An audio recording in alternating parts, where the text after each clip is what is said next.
అధ్యక్షులందరికీ పేరు పేరున కృతజ్ఞతలు. ఈ డాక్టర్ బిఆర్ అంబేద్కర్ గారి గురించి ఎంత మాట్లాడి ఎంత తెలుసుకున్నా తక్కువనే. అలాంటిది మనం ఇక్కడ ఈ పెదడపల్లి మండలం నుంచి మనం ఇంకా కొన్ని విషయాలు మనం ఇక్కడ ఉన్న పెద్దల సలహాలు సూచనలు తీసుకొని విగ్రహాలు పెదడపల్లి మండలంలో లేని గ్రామాలలో ముందు వచ్చే ఏప్రిల్ 14th వరకు విగ్రహాలు ఏర్పాటు చేసుకోవాలని చెప్పి సభాముఖంగా మీ అందరినీ కోరుకుంటున్నాం. దానికి మా వంతు సాయం కానీ ఇక్కడ పెద్దల వంతు సాయం కానీ కంపల్సరీ గుడి లేని ఊరు లేదు, అంబేద్కర్ లేని విగ్రహాలు లేదు అన్నట్టు మనం వెళ్ళాలని చెప్పి మనస్ఫూర్తిగా కోరుకుంటున్నాం.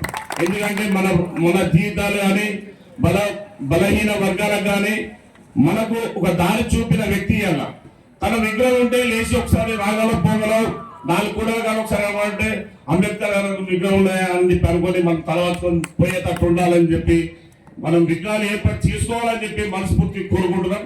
అలాగే ఈ ఇక ముందు ఈ కమిటీలు కానీ ఏవైనా కానీ ఏర్పాటు చేసుకున్నప్పుడు జ్యోతిరావు పూలే కానీ జగజ్జీవన్ గారి జయంతిలు కానీ ప్లస్ అంబేద్కర్ గారి జయంతి కానీ దీనికి అన్ని కలిసికట్టుగా మండలంలో ఏర్పాటు చేసుకున్నామని చెప్పి కోరుకుంటున్నాం. ఇంకోటి ఇంతకుముందు మా మిత్రులు ఇక్కడ చెప్పినట్టు మా నరేష్ మొదలే రాజకీయాలు కానీ ఇవన్నీ ఏమి మాట్లాడారు. ఏ పార్టీలో ఉన్నా కానీ ఎవరున్నా అనేది తెల్లారి కలిసేటోళ్ళు అందరం మనమే ఇక్కడ ఉన్న నాయకులే మనందరం కలిసి కట్టుకున్నాం.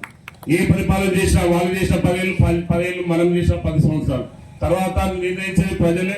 ప్రజల మీద ఓడలు కింద అటు సైడ్ వస్తాం, అటు ఇటు సైడ్ వస్తారు. దీనికి ఆవేశాలు చేయొద్దు. ఏదున్నా ఇక్కడ నెక్స్ట్ 14 వరకు అక్కడ నుంచి లక్షలు చాలా మంది ఇక్కడ వచ్చేటోళ్ళు ఉన్నారు. కొంతమంది వారి కోసం సవినయంగా ఈ 14 వరకు ఎలక్షన్ అయిపోతే ఏవైతే అక్కడ ఏర్పాటు చేసుకోవాలి, విగ్రహాలు ఏర్పాటు చేయాలని చెప్పి మనస్ఫూర్తిగా కోరుకుంటూ సెలవు తీసుకున్నాం.